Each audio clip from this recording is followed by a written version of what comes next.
On va toujours rester en coprologie parasitaire, hein, qui a pour but de diagnostiquer la présence d'un parasite dans le type digestif de l'homme et des animaux, à savoir la forme adulte du parasite, n'est-ce pas? La forme larvaire, les œufs et les kisses. D'accord? Bienvenue dans cette vidéo où on va vous montrer maintenant, en fonction des caractéristiques des selles, quels sont les parasites qu'on peut retrouver dans ces selles et quelles sont les techniques de concentration qu'on peut utiliser en fonction des caractéristiques des selles. On a, selon les caractéristiques normales des selles, on dit que les selles sont de couleur jaune brunâtre, n'est-ce pas, qui est dit à la transformation de la bilirubine en stercobiline, n'est-ce pas, et de consistance molle gardant le moule de l'intestin. Ça, c'est les caractéristiques normales des selles. On peut trouver des selles aussi qui sont colorées par des médicaments ou certains aliments, n'est-ce pas, qui ne sont pas aussi pathologiques. Et dans les cas échéants, on a des selles liquides, n'est-ce pas, des selles diarrhéiques, on a des selles glaireuses, des selles qui contiennent du sang, des selles qui ont des mucus ou de la glaire. En fonction de ces consistances de selles, quels sont les parasites qu'on retrouve dans ces selles et quelles sont les méthodes les mieux adaptées. Ceci vous oriente réellement pour garantir les bons résultats de vos différentes analyses. Alors, il faudra savoir que ces tableaux permettent d'orienter rapidement les diagnostics parasitologiques en fonction de la consistance des selles, des parasites suspectés ainsi que les méthodes les mieux adaptées. D'accord? On va commencer d'abord par les selles liquides affécales. Quand on parle de selles liquides affécales, ça veut dire des selles liquides qui ne contiennent pas de matière fécale. Les parasites retrouvés sont les Cryptosporidium et autres espèces, n'est-ce pas? Les Cyclospora, n'est-ce pas? On a les Caetanizistes, n'est-ce pas? Isospora belli.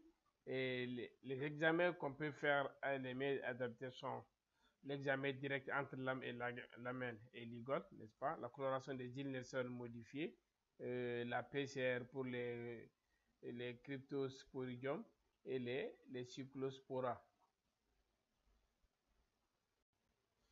Maintenant, les selles liquides fécales, ça veut dire que des selles ils sont liquides mais il y a la présence de matière fécale. Les parasites fréquents sont Zardia intestinalis qui sont des trophozoïdes, l'Entamoeba histolytica qui sont aussi des trophozoïdes. On a les blastocytes et autres espèces, n'est-ce pas? Et maintenant, les examens les mieux adaptés, toujours on commence par l'examen direct entre l'âme et lamelle, les tests immuno-enzymatiques et ELISA et pour Zardia et la PCR pour les blastocystes.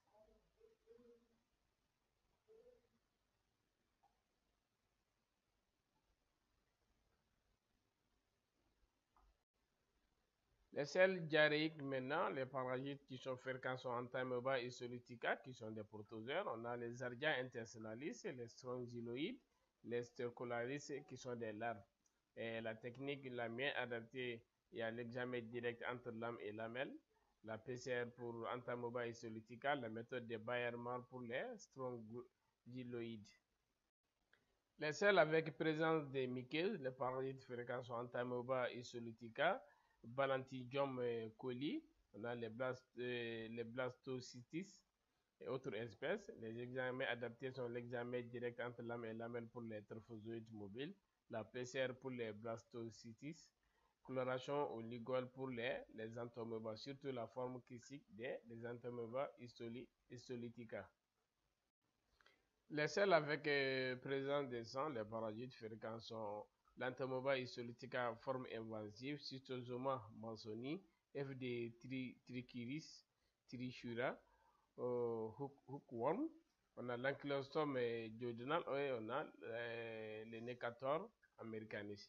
Les examens les mieux adaptés sont toujours l'examen direct, ça devait être une préparation entre l'âme et lamelle. On a catocase pour les F d'Helment, on a biopsie rectale pour le schistosoma, si négatif dans les selles. Les selles pâteuses maintenant, les parasites fréquents sont les Zardia intestinalis, surtout la forme kystique d'Entamoeba coli. On a les blastocytes autres espèces. Les examens, on a l'examen direct entre lame et lamelle, la technique de concentration de Ricci ou formol éther, la technique de PCR pour les blastocytes, la coloration ou le ligand pour les kystes, n'est-ce pas? Alors on va ajouter même les MIF, n'est-ce pas? On va ajouter la technique des MIF qui veut dire mertiolate iode formol, c'est pour la concentration des GIF et puis la forme kystique. En dernière position, les dire maintenant, les parasites fréquents sont les Taenia spp, ça peut être Taenia saginata, Tonia solium, n'est-ce pas? Et les GIF sont présents en même temps des anneaux, et en même temps on peut voir les ascaris, lombricoïdes, les trichiris, n'est-ce pas? Et puis les immunolopis nana. Les examens maintenant, c'est examen direct entre lame et lamelle, la technique de concentration, Ricci, catocase, examen microscopique des selles, la PCR, et pour identifier des espèces. Alors, ce qu'il faut remarquer ici. Alors, vous avez vu maintenant les caractéristiques des selles avec les parasites qu'on peut retrouver ainsi que les techniques les mieux adaptées.